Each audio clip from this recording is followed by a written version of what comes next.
প্রিয় দর্শক, বাংলাদেশ ওয়েদার আপডেটের গুরুত্বপূর্ণ ঘূর্ণিঝড় সংক্রান্ত সতর্ক বার্তায় সকলকে স্বাগত জানাই। 30শে নভেম্বর 2025 ভোরবেলা থেকে আজ সারাদিনে এবং আগামী কয়েকদিনে সারা দেশের আবহাওয়া কিরকম থাকবে বিস্তারিত জানানো হবে ভিডিওটির মাধ্যমে।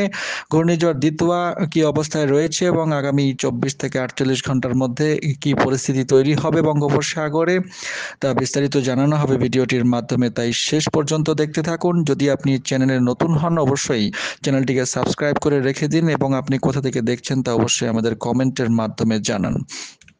গুরুত্বপূর্ণ খবর সকলের কাছে অবশ্যই শেয়ার করে জানিয়ে দিন। তো এই মুহূর্তে যা দেখা যাচ্ছে প্রিয় দর্শক, বঙ্গোপসাগরের দক্ষিণ পশ্চিম দিকে শ্রীলঙ্কা উপকূলের আশেপাশে ঘূর্ণিঝড় দিতোয়া কিন্তু অবস্থান করছে। মোটামুটি এটি সাইক্লোনিক স্টর্ম অর্থাৎ প্রাথমিক পর্যায়ের ঘূর্ণিঝড় হিসেবে অবস্থান করছে।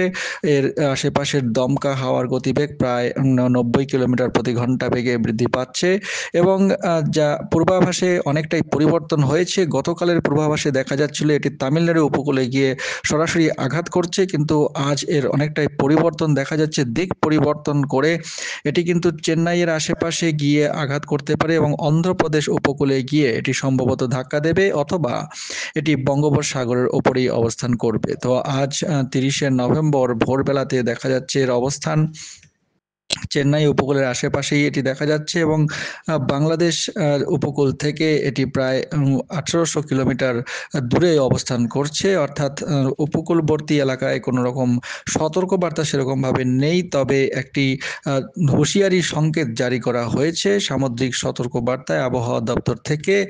সেখানে জানানো হয়েছে যে শ্রীলঙ্কা উপকূল এবং তৎসংলগ্ন দক্ষিণ পশ্চিম বঙ্গোপসাগর এলাকায় যে ঘূর্ণিঝড় দিতোয়া উত্তর পশ্চিম দিকে অগ্রসর হচ্ছে এবং শ্রীলঙ্কা উপকূল থেকে এটি অনেকটা দূরে অবস্থান করছে আপাতত।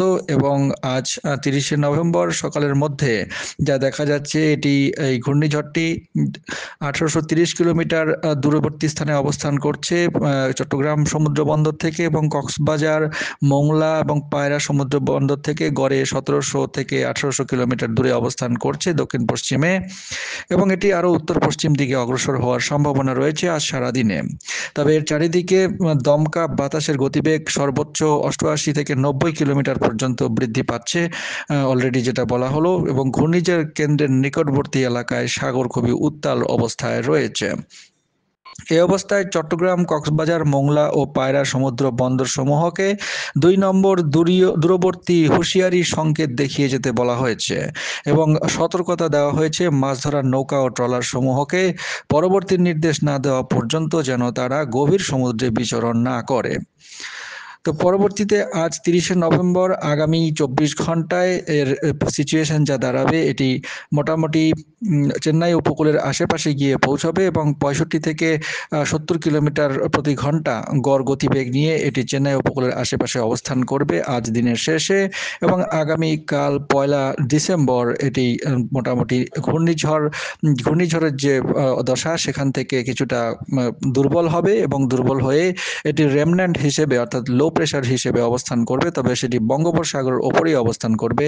এটি স্থলভাগে আঘাত করবে না আপাতত। গতকালের পূর্বাভাসে আমরা বলেছিলাম যে এটি স্থলভাগে আঘাত করবে যা দেখাচ্ছিল, তবে আজকের পূর্বাভাসে এটি দেখাচ্ছে যে এটি মোটামুটি 80 থেকে 90 কিলোমিটার প্রতি ঘন্টা বেগে বঙ্গোপসাগরের ওপরেই জলভাগের ওপরেই ঘূর্ণায়মান থাকবে এবং সেখানেই গুরুত্বহীন হয়ে পড়বে আগামী 72 ঘন্টার মধ্যে, অর্থাৎ 2রা ডিসেম্বরের মধ্যে এটি সম্পূর্ণভাবে গুরুত্বহীন হয়ে পড়বে বলে জানা যাচ্ছে।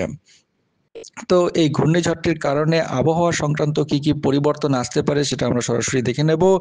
মেঘলা আকাশ এর পরিস্থিতি তৈরি হতে পারে আগামী কয়েকদিনের মধ্যে, যা দেখা যাচ্ছে আজ 30শে নভেম্বর সারাদিনে এবং 30শে নভেম্বর মোটামুটি দিনের বেলাতে সিলেট বিভাগ, ময়মনসিংহ বিভাগের আশেপাশে কিছুটা গুমট পরিস্থিতি তৈরি হতে পারে, মেঘলা আকাশ থাকতে পারে এবং বৃষ্টিপাতের যদিও কোনো সম্ভাবনা সেরকমভাবে নেই। আবহাওয়া মূলত শুষ্ক অবস্থাতেই থাকবে, তবে কিছুটা জলীয় বাষ্প এই ঘূর্ণিঝড় ঘূর্ণিঝড়ের জন্য বাংলাদেশের দিকে ছুটে আসবে আগামী 2রা ডিসেম্বরের মধ্যে। সেই কারণে কিছুটা উষ্ণতা কিছুটা বৃদ্ধি পাওয়ার সম্ভাবনা রয়েছে। কোনো কোনো জায়গায় মেঘলা আকাশ তৈরি হতে পারে। তবে জলীয় বাষ্প একটু বৃদ্ধি পাওয়ার কারণে, আর্দ্রতা একটু বৃদ্ধি পাওয়ার কারণে একটু গুমট পরিস্থিতি তৈরি হতে পারে। মেঘলা আকাশ আংশিকভাবে অনেক জায়গাতেই তৈরি হতে পারে।